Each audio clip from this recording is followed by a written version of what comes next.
Jordan, welcome to the show, man. Hey, thanks for having me on. I'm pumped to be here. Yeah, man. So right off the bat, I like to kind of qualify guys. This is a show created by a dad for dads. So I'm 99% sure you're a dad as well. Yeah, I got What's your dad bio? Yeah, so my little girl just turned 6 on Friday last week. Oh, nice. So I got a 6-year-old kindergartner and 6 going on 16, as anybody with a girl knows. And then I got a little boy who will be 4 right after Christmas, and he is like at that such cool stage, man. Like he wants to be your best friend. Yeah. At your side, like digging it. So it's taken him about this long to get to that stage because he's such a mama's boy. So now I'm like, yeah, man, like you want to be best friends? Let's be best friends. Absolutely. So it's pretty cool. It's pretty cool. Soak that in as long as you can. That's what I say. Yeah. Yeah, those are great ages. And your daughter is 6 years old, man. You're her hero. Yeah, she I took her on her first antelope hunt here back in October, and she had turkey hunted with me in the past, which I'm not a turkey hunter, but it was more like easy way to get her out. Yep. But took her out on her first antelope hunt here in October, and she crushed it. She's so tough. Like she hiked in over a mile, which I mean, for a little girl, that is a long ways. And she snuck up on this antelope with me, like less than 100 yards. And then we cut it all up, packed it up, and she hiked out the whole mile, And so she's a tough little girl. She knows when she's around me, she like definitely toughens up a little bit where she has to show off. So it's pretty cool. That's cool. So that's the persona that she has of you. So now she's got a glimpse of what dad does in the office. Yep, exactly right. So it's really cool that you see that when they're so young, and like, okay, like they're soaking up everything that you're doing and watching. And so it makes you like pay attention a little bit more to yourself and your own actions. That's for sure. 100%, man. They are sponges for sure. Mm-hmm. Okay, so Run2Gun. It's a really cool concept. Break it down for guys who haven't heard of it. What is it? Who's it for? All that stuff. Yeah, and it's totally evolved over the years. I started working on it when I went to college for sports exercise and wellness, graduated in 2011, and started working on it kind of right after the fact. I had moved to Sioux Falls and was working for a gym, just being a personal trainer, but I still wanted to do my own thing. At that same time, during those last couple of years of colleges, I was seeing my mentors, my great uncles, my grandpa, that were, my hunting heroes besides my dad, that had cabins filled with awesome animals, mounts, stories. And they had 30 years plus preference points for a lot of big hunts. So for guys who don't know, if you apply for a tag and you don't draw a lot, you'll get a preference point. And so if you don't draw 5 years in a row or 20 years in a row, whatever that number is, you acquire points to increase your chance of drawing the next year. And so some of these coveted tags take years to draw. And, I'm getting to the age where I'm out of college and I'm like pumped I'm going to be able to go with them on some of these huge hunts. And they stopped applying for them because they didn't feel physically capable that they'd be able to do it. Yeah. So I was taking my two passions, which were the outdoors and physical fitness, and just meshed them together as how it happened, purely by accident, if you want to say accident. But and started working on that in all of 2011 and 12 and kind of got it off the ground. And then shortly after that, in 2013-ish, 14, 13, we were filming like a promo video for our website. And a friend of mine was like, dude, this would make such a cool TV show. And he had connections with Midco Sports in Sioux Falls, which is a regional station. And he's like, hooked me up with a meeting. I went into the meeting, long story short, and pitched him this concept. It was in August, I believe. And he's like, yeah, can you have like a full season for us by like January 1st? And I'm like, oh yeah, no problem. And I walked out and I didn't even own a camera. So I was like, what did I just do? I had no idea how to edit a TV show or what it even took. Thankfully, I had the right people in my life at that time that helped guide me through that to learn. But here we are this year filming season 8 of that already. So, and that show just shows that same concept of what we do is how we train throughout the year to get in shape for hunts and outdoor adventures, and really just kind of mesh that lifestyle of really ironically what you're doing with your podcast as well. So And that's evolved over the years. We didn't really know what we were doing in the first year or two. And then you kind of start figuring out like, okay, why am I here? Like, why does God have me on this path right here? And you start, having that self-awareness. And as your faith grows, you're able to then grow within your business as well, to be doing what we're supposed to be doing. Yeah. So it's kind of neat. So you had your two passions and you just sort of dove headfirst into this realm. Yeah. Wasn't necessarily a strategic move to say, it's not like you said to yourself at the very beginning, okay, I'm going to carve out this niche specifically for hunters. It just sort of evolved that way. Absolutely 100% correct. I didn't have the goal of even really starting a business. I knew I wanted to own businesses because my dad's a business owner. I bought a vending machine when I was in grade school, and did that in a small town. So like I had the business urge to do that, but I wasn't strategically trying to put it together.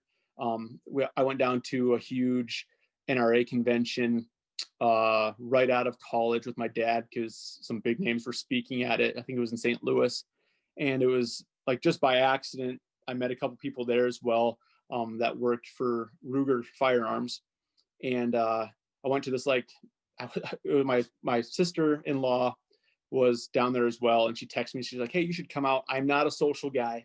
I know I have a TV show and a podcast and all stuff, but like I'm very much a stay-at-home guy, so it's hard for me to go out and meet people at times. Get a little anxious about it." Yeah. And she texted me and she's like, "Hey, there's this huge young guns type thing. You should come out and meet some people." And I'm like, I was trying to make excuses, like texting her back. And I'm like, "Oh, we're already headed back to the hotel." And I'm like, where are you at? And she like texted me this big like bar restaurant. And I look across the street and I'm like right beside it. And thankfully my dad was there and he was like, "You need to go." And so like he was there to push me a little bit too. So one of those happenstances. Well, again, long story short, I got invited out by Ruger. They flew me out to the East Coast. We filmed this like hunter fitness series for their YouTube channel. Don't go find it. It's terrible. It's before I ever like did anything TV. So it was like very raw and new, but it was the beginning stages, right? It was those. What an opportunity. Yes. Those beginning stages of like God, carving that pathway out, having you, and that was still even before the TV show. And so it was like his way of like, "Hey man, you're going to start practicing for this. Like you're going to start getting better." Yeah. And so it's just neat when you go back and we can't see those paths going forward. Right. But then whenever we look back and you look at the entire journey, and these podcasts like this always help me remind me of that. And you look back and you get to see all these dots connect, and the dots are never in a straight line. They're zigzag. Sometimes they're going backwards. And so for like along our journeys, like we have to remember during those peaks and valleys, which everybody kind of uses that term, but it is a good term. It is. That we're going to have those, and we can't see it going forward. It's blind to us, but that's where our faith comes in, right? I mean, 100%. That is where we're tested. And we know if we have Christian listeners right now, like we know that it says right in the Bible that we are tested, especially when we're Christians. Like that's not a guarantee to live an easy life. That's actually entering into a realm of like, you're going to be tested much more. Yeah. It's a guarantee of a harder life is what it is. Yes. Yeah. Yes, for sure. The reward. Sweet. Yeah. Yeah. So pure accident with the starting that business and then falling into the TV show again was just kind of part of it. Accident there as well. And then like we even started another company here in the last year called Seeker Supplements, where again, I had talked about it in like 2012 and 13 with a buddy that I hope I can brand this someday and have my own supplement company. So it's kind of funny. We're 8 years down the road and done it. I'm doing it now. But wasn't like super strategic. I didn't know if I'd ever do it. I didn't know if I'd have a brand strong enough over time to even pull it off. And we just kind of got to that point. And ironically ended up working for a supplement company for like 18 months in between all this. That kind of like gave me the knowledge and the connections to be able to start pulling it all off. And so really funny how, all of those dots align. Yep. One more point that God put in your path.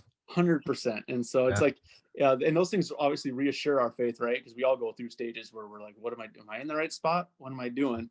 And it's funny because when I was working for that supplement company, I was totally in the wrong spot of where God wanted me. He had me there for a reason, but it wasn't where like I could tell when I wasn't supposed to be there.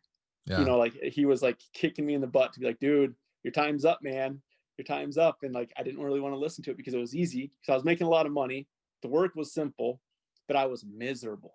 Yeah. And it's funny how when we're in the spots where God's like trying to get us out of them, kick us out, and hey, dude, like you're supposed to be doing something else, how we get miserable because we're not doing what we're supposed to be doing. So like finally when you figure that out and you get out of there and you're like, oh wow, I'm making like 70% less money, but You're happy. everything else is Everything else. exactly, everything Yep. else is happening that we're supposed to be happening, and then you're making the impacts we're supposed to make.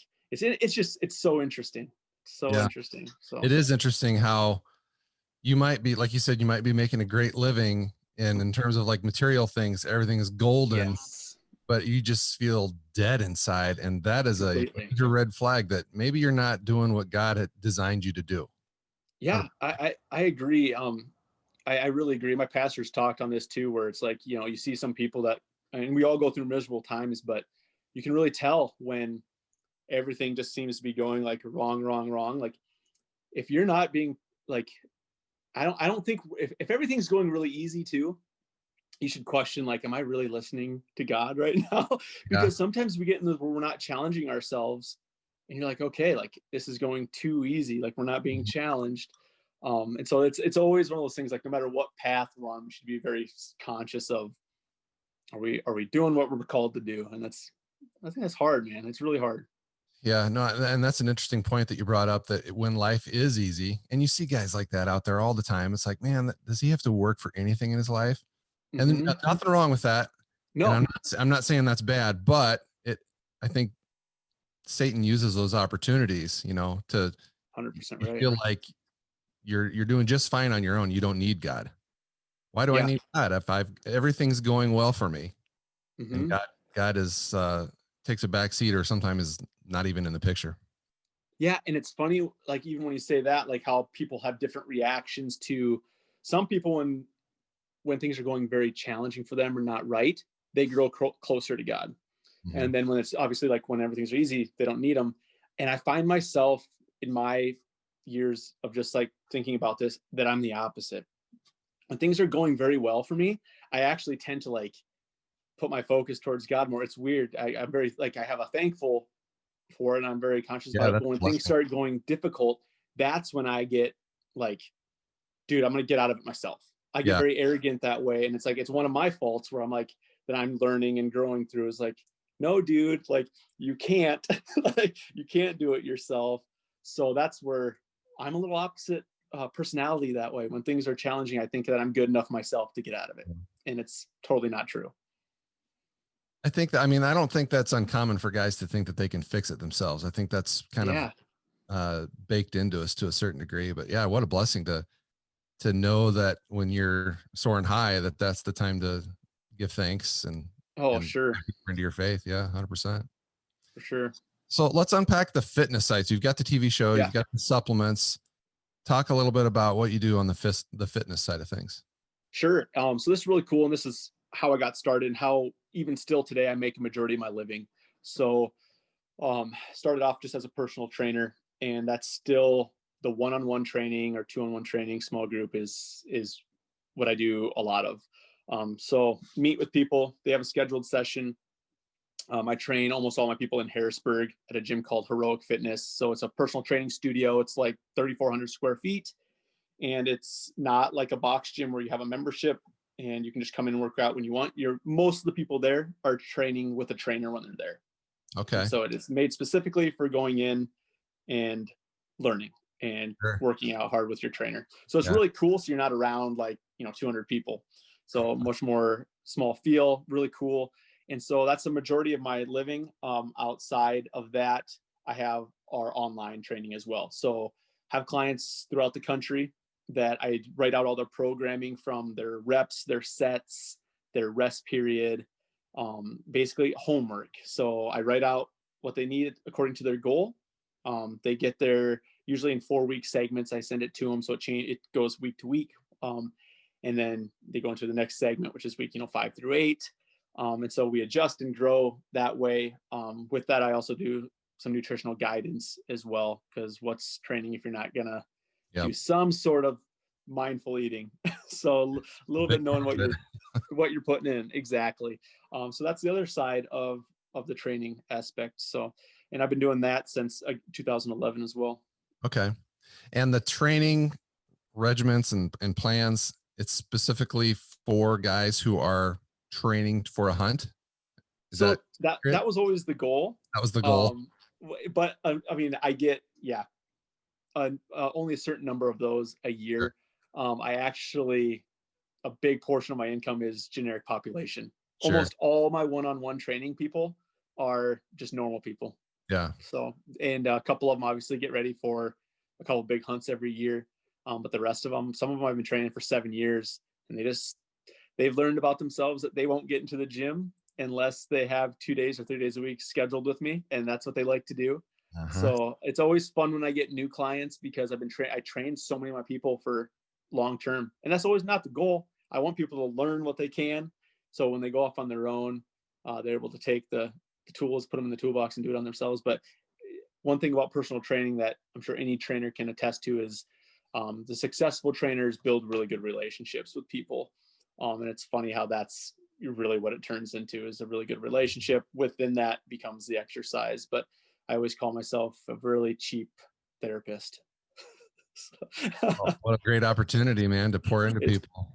It's really awesome. It really is. And I got to have some really cool conversations over the years, like that are faith-based, that you know when that opportunity comes up, because I mean, you're getting kicked in the butt to talk.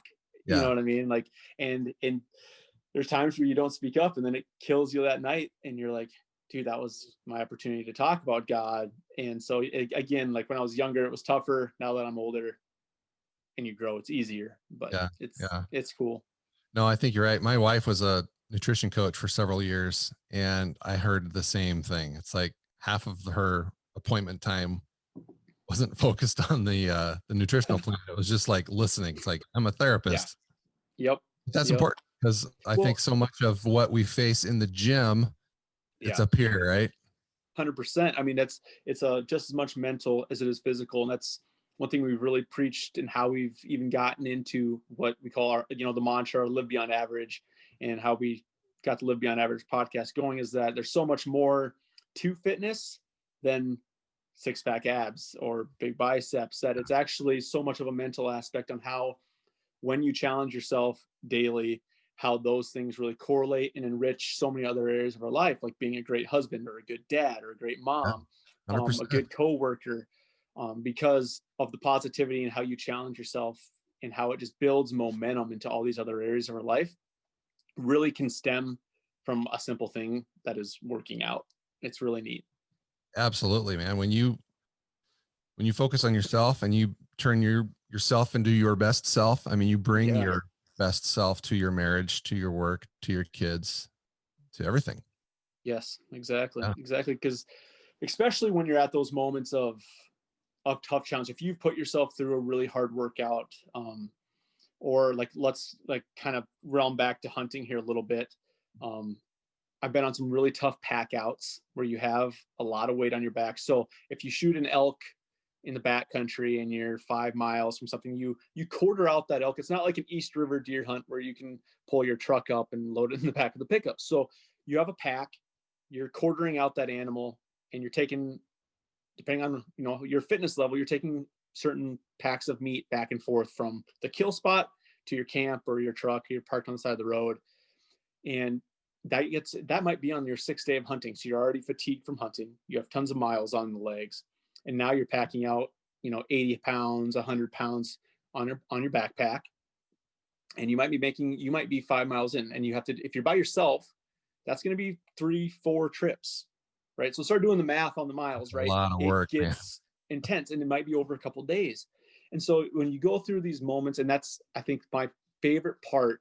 And you see the excitement in shows sometimes where guys get really pumped up about the kill, and I'm that way. I get really jacked up. I'm excited, but I really, my favorite part is the misery portion of those pack outs, because like, if it's not miserable, it's not as memorable. So you go through you look at even in your life, and what do we remember? We remember a lot of our times where we struggled, right? That's why everybody talks about struggling times because you remember them. They're ingrained and you grow from them.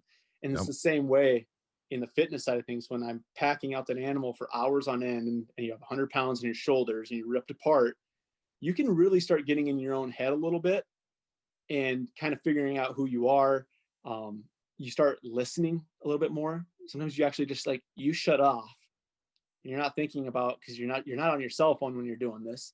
And so Mm-hmm. you actually reach these deeper levels of thinking because there's no outside factors that are playing with what you're thinking about or adjusting what you're thinking about. So you actually get to be in a free mind, an open mind, and that enables you to really listen and learn about yourself. And when you can learn about yourself in quiet times like that, man, like, you're either going to start really regretting some certain things, which is going to happen too, and you're going to learn from that, and you can really just start figuring out. You can get some deep conversation.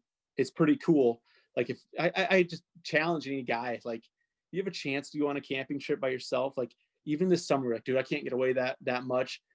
Go out to the Black Hills by yourself, hike out a couple miles where there's no trails by yourself, like, no podcast downloaded, Yeah. quietness.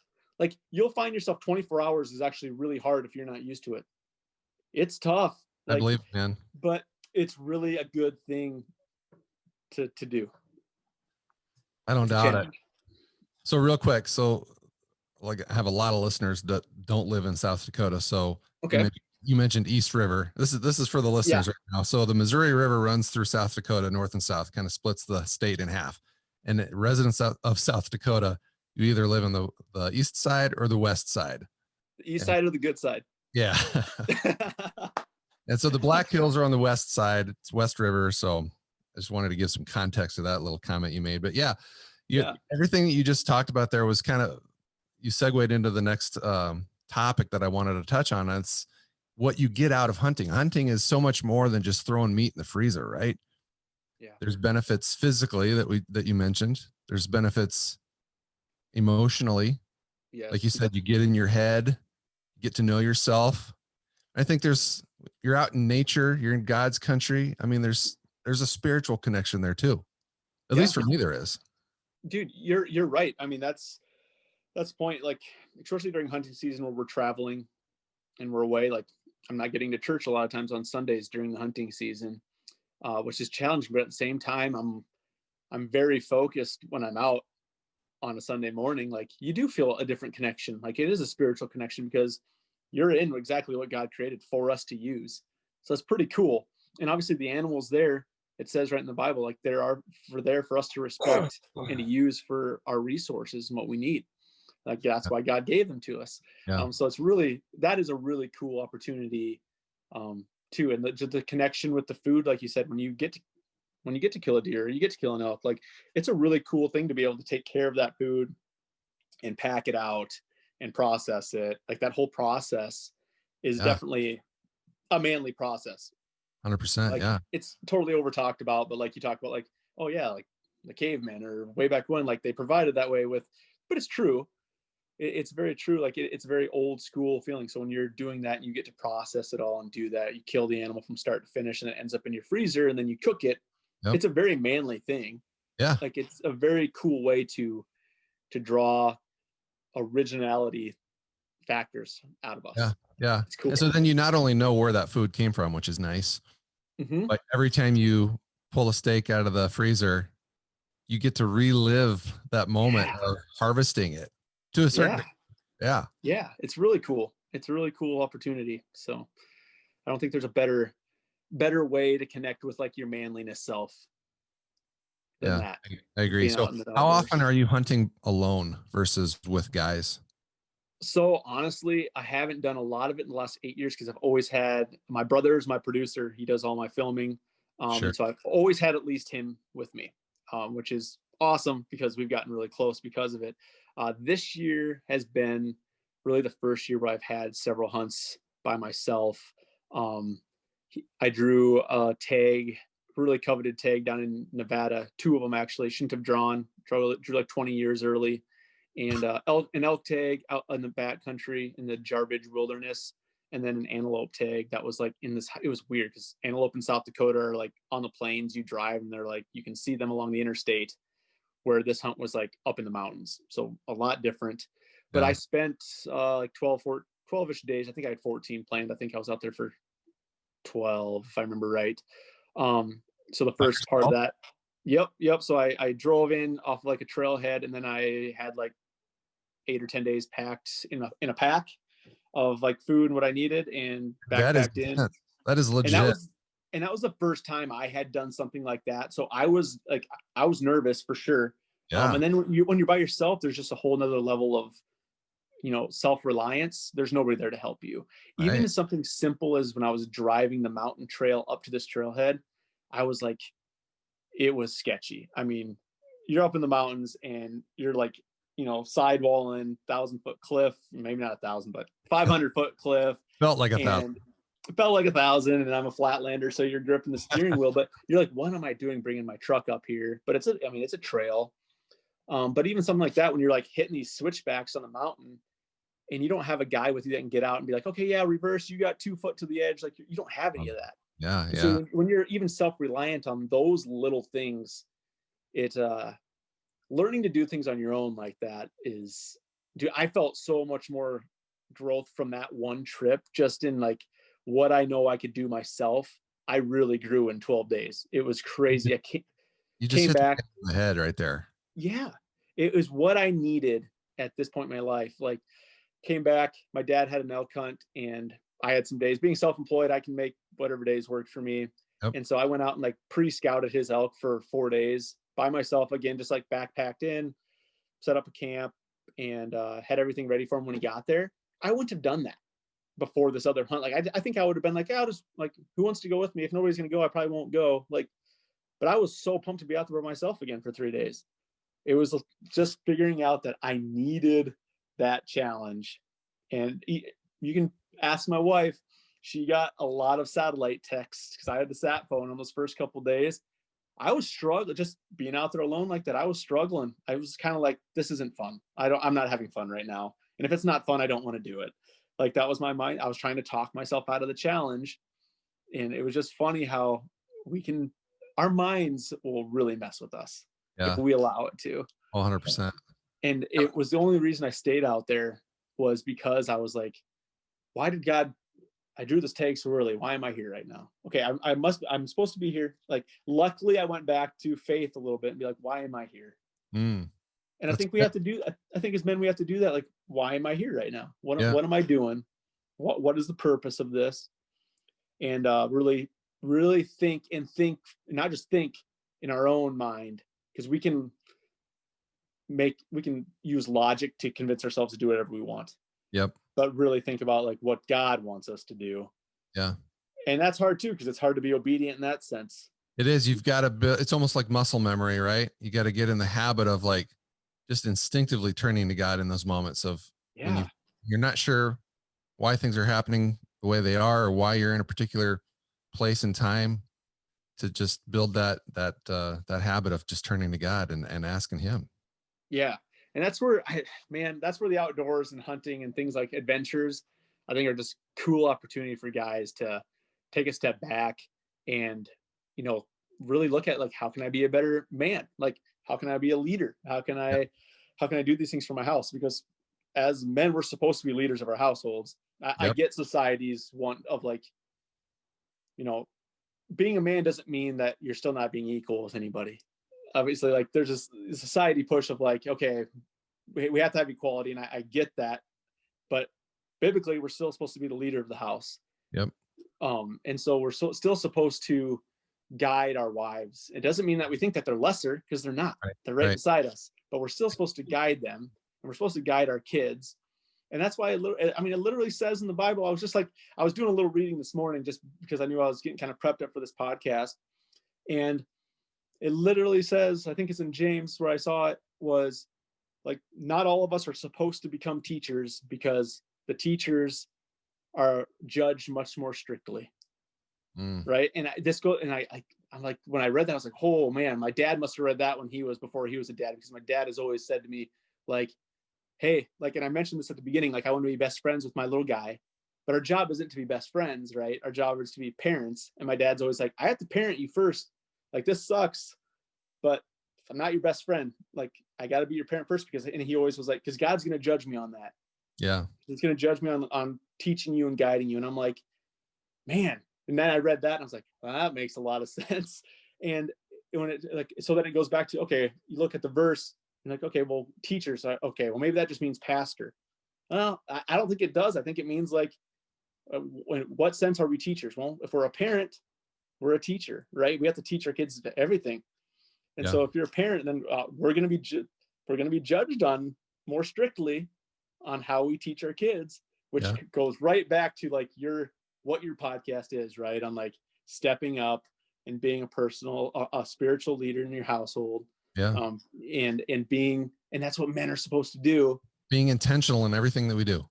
And it's really funny when you emailed me this to get on the podcast, because that has been my biggest challenge probably over the last 2 years. And what I've been working on myself is to like, dude, be better at like in your own house and to your wife and to your kids at like leading that charge.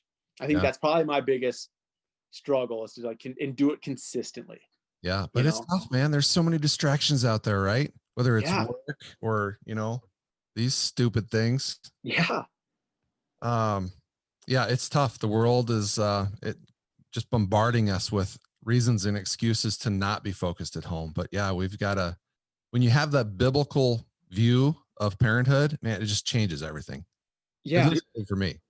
I agree. And I think things like this and conversations like this and podcasts like this are so important, because as men, we tend to think that, at least this is my perspective, we tend to think that I'm the only one going through this, or I'm the only one being tempted like this, or, and really letting you talk to another guy, kind of like, you're just chatting away. I had a guy like this that I met at the gym a couple years ago. And I was, he was talking about something, and I was like, wow, that sounds like he's kind of going through the same thing I'm kind of going through. So I kind of like brought up something about mine, and we started to talk. We talked for an hour about these different temptations, and they were kind of opposite. And it was funny how Satan was using like the opposite things in both of our life, but still correlated down to the same temptations. And I realized, like, dude, us guys aren't alone. Like, you always feel like you're kind of by yourself in these struggles, when it's all men kind of go through these same type of struggles. All men and from all time, right? Yeah. And the temptations might be skinned a little differently today than they were 1,000 years ago, but they're the same basic temptations. Yes.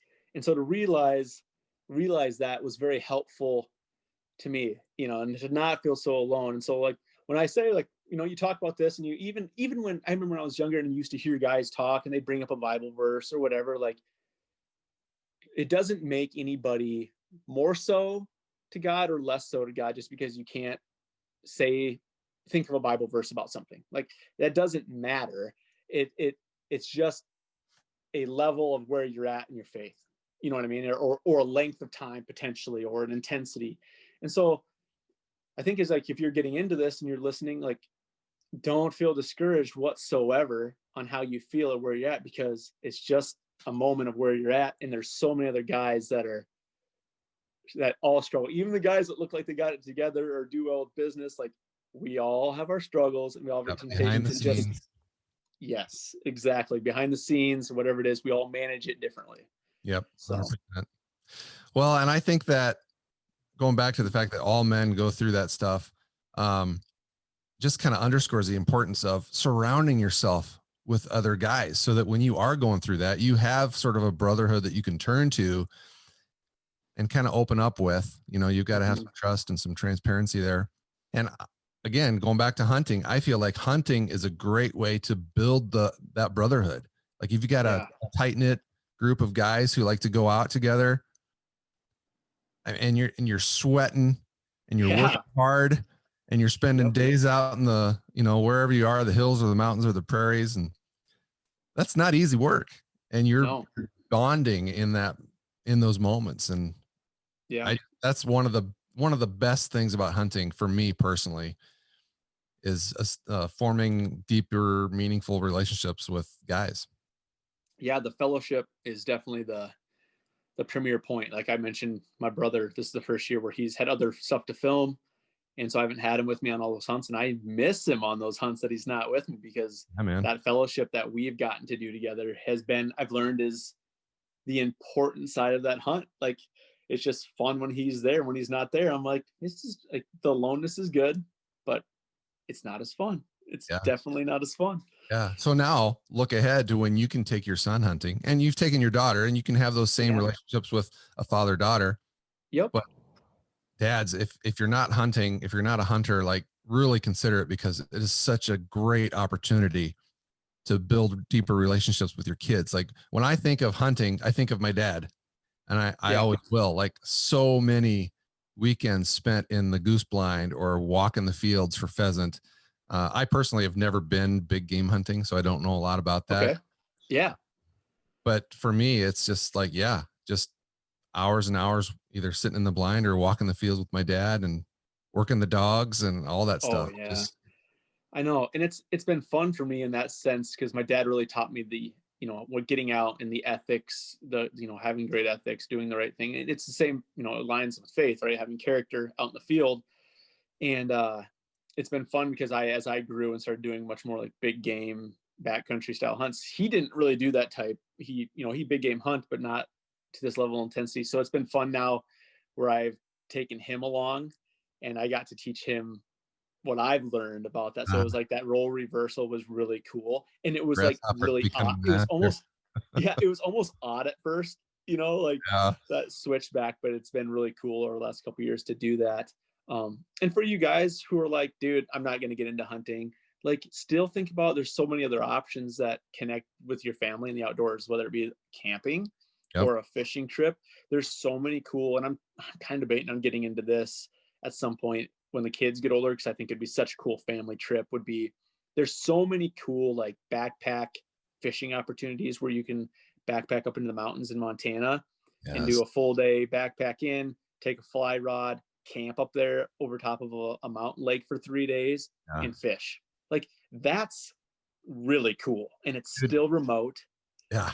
If I had an And opportunity to do that, I would do it tomorrow. I could never convince my wife because she's afraid of bears and mountain lions. Like, it's fair off enough. the table, off the table. But I mean, there's so many cool opportunities like that, even if you're not really into hunting, that are the exact same connection is what we're talking about, that you can Yeah, do you're with right. camping or backpacking. People love, I mean, backpacking is such a big deal. We don't think of it here in South Dakota as much, but the further out west you get, backpacking is a thing in itself, where Yeah. people just put on miles and camp and pack in light and go for 7 days. Yeah. Because So the experiences you described, going in the wilderness for 10, 12 days, I mean, you were hunting, but like you said, you can get so much of that same experience backpacking or hiking for sure.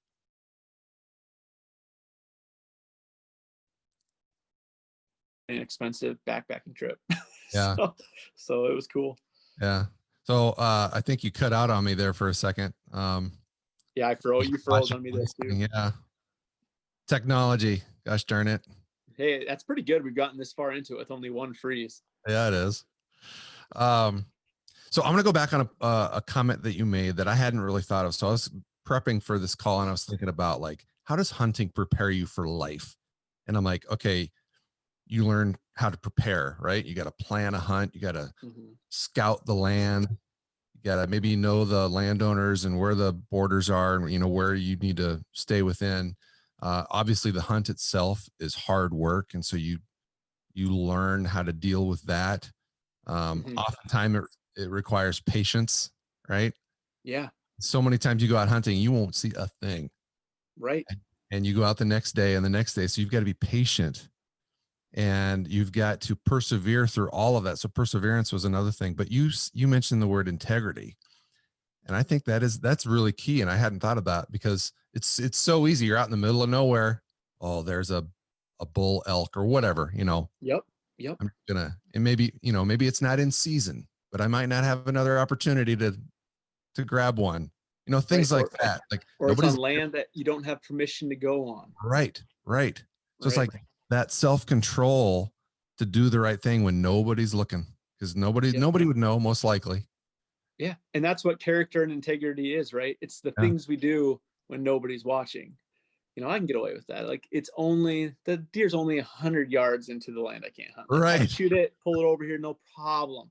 Yep. Like, and those are, I mean, that's such a great thing for not just young hunters, all hunters, but those are things, especially as a dad, that you will make the difference whether your kids, when they're adults, do those things or not. Yep. And obviously, they still have to make their own choices. Yeah. But I mean, those ethics were drilled into me when I was 8 and 10 and 12. That I don't have to. It's not a problem for me now when I'm 32. I don't have to struggle at 32 trying to make the right decision because of how it was instilled in me when I was 10. Mm-hmm. Versus being 32 and struggling, like, that makes life hard on us now. Well, I get in that part of my life, I'm lucky it's easy for me. Mm-hmm. So being the parent side of it obviously paid off, Yeah. having a dad like that. I think the other thing, you mentioned all these amazing stages of what hunting provides, which totally correlate to life. I think another big one that kind of ends what you said was disappointment.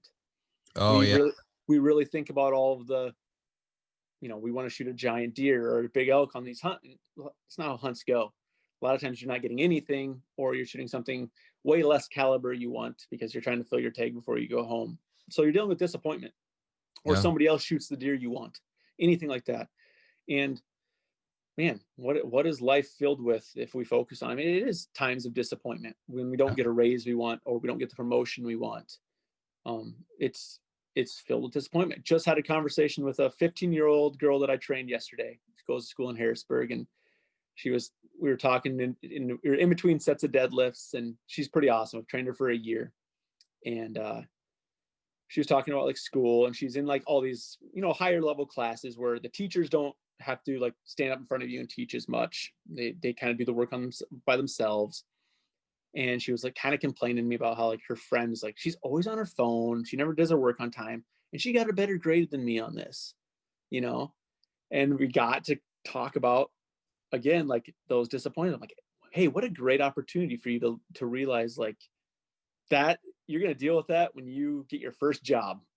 Like, you're going to bust your butt, and you're going to think you want a raise or you deserve the promotion, and your coworker who doesn't do anything because they're close with the manager got the promotion.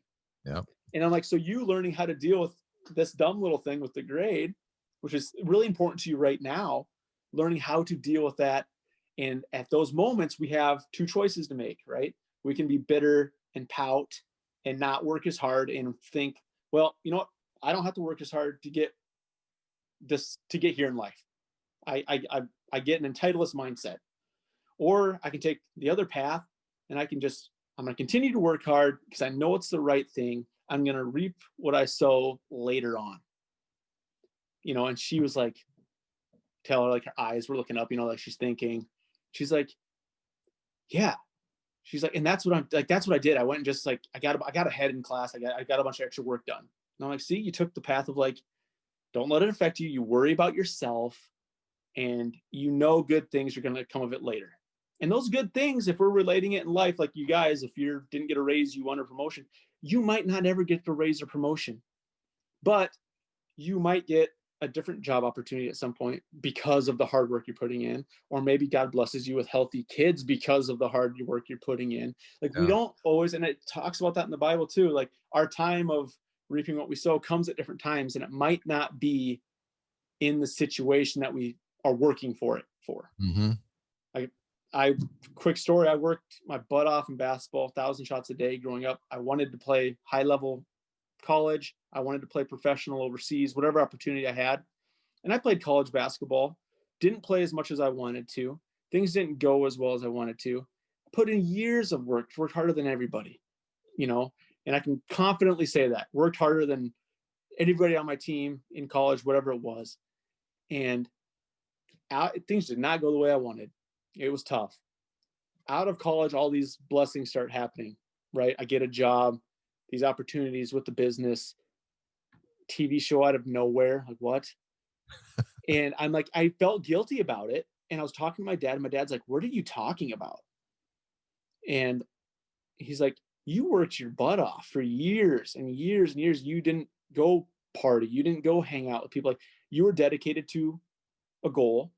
He's like, just because you didn't get the reward in your goal, he's like, you're getting your rewards paid back right now. Yeah. And I was like, man, and that's a true thing. Like that, it's talked about in the Bible. Like that is a true thing. Like and a lot of these things we will never get paid back for on earth. Right. Like it has nothing to do with that either. So that's something we have to think about as well. But we live in this microwave culture, right? We're always looking for an instant ROI, but it's not always going to be there in that moment. Right. Exactly. Yeah. Exactly. It's crazy. Goes back to patience and perseverance. Dude, hunting rocks, man. It really does. It really does. I want to just go grab my gun and go out right now. Let's go. Well, Jordan, this is a question that I try to ask all my guests, and this show talks a lot about legacy. In fact, the last few episodes have really focused on legacy. When you think of an inspired legacy, not just like the word legacy, but if you want to leave an inspired legacy, what does that mean to you?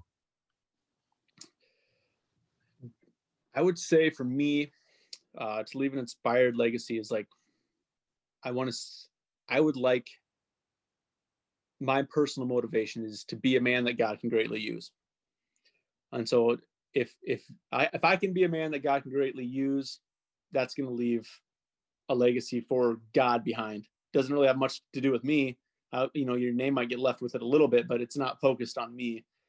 And that's probably been one of the biggest little sayings that I remember. I got that when I was in like junior high. I was lived in Murdo, South Dakota, so 500 person town, small church, and I had an awesome Sunday school teacher that was very just like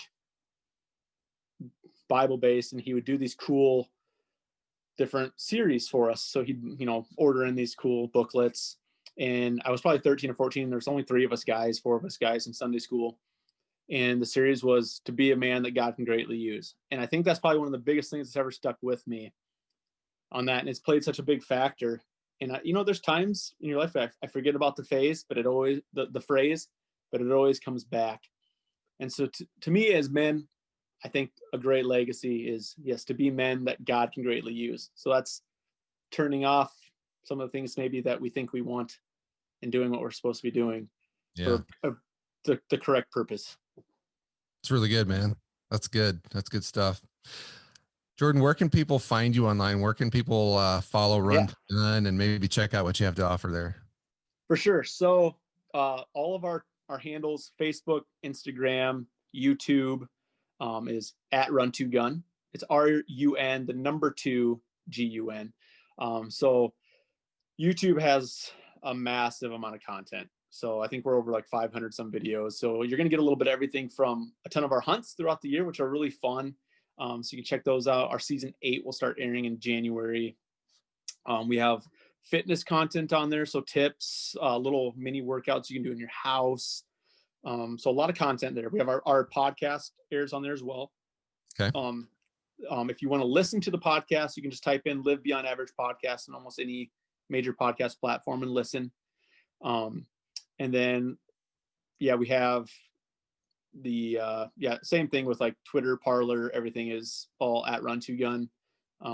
Just started a Rumble account as well, so kind of like a YouTube. Nice. So we'll be working on getting some stuff up on there over the next month probably. I was playing with it last night and it's a little confusing at first, but I'm kind of getting the hang of it. But same. So it's different, isn't it? So at Run2Gun on pretty much everything, and would love to have you follow along and give us some feedback, and it'd be great. So awesome. Well, we will make that happen. We'll link to all that stuff in the show notes. Jordan, thanks for your time, man. I really enjoyed this discussion.